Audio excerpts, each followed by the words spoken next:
forgive me if I get too emotional. This brother was someone who was failed by the foster care system. It's failed by so many layers of government. This is a brother who, I know what it's like to be a foster child, to be in the streets, and to try and find a way to survive. This is a brother who was trying his best to survive and did it through entertainment, through performing. I knew him from that aspect. Didn't even know he was homeless. But I've seen so many people have to resort to becoming street performers like Brother Jordan was. And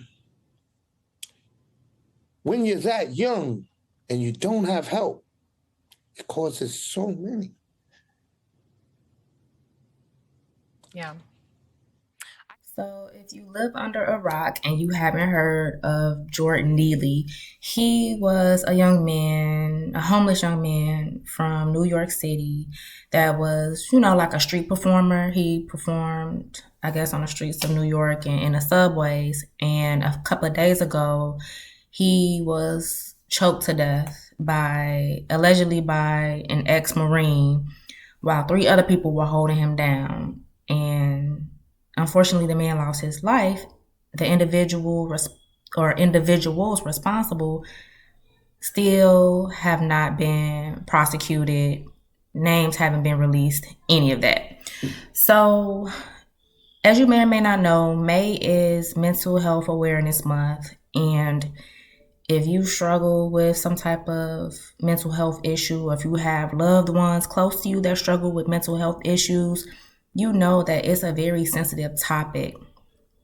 So to think about this young man, Jordan, who lost his life, who struggled with mental illness, but was known, he was known in New York City for doing what he did, which was Michael Jackson impersonation.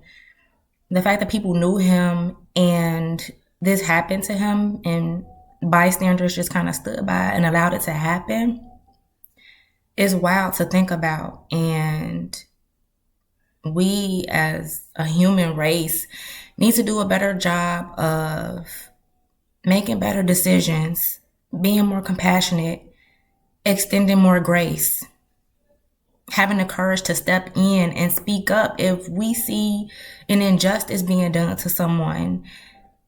Because it's not fair that someone other than God can take a life from someone.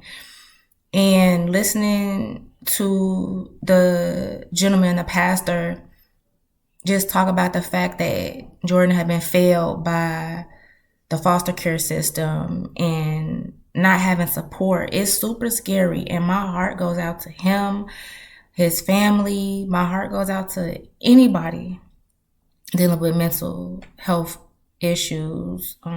Because just as a school counselor, as a therapist myself, when you have people close to you that struggle, it's hard because sometimes you don't know how to support. But if you on the street and you see somebody like wilding, as long as they're not putting themselves in danger or putting someone else in danger, it's like, man, just move around. You know what I'm saying? Like, if you're not gonna help that person, just move around and continue to do whatever it is that you were doing. Like, this is just so sad, and it just really made my heart cry. So, yeah, that's my thoughts on it.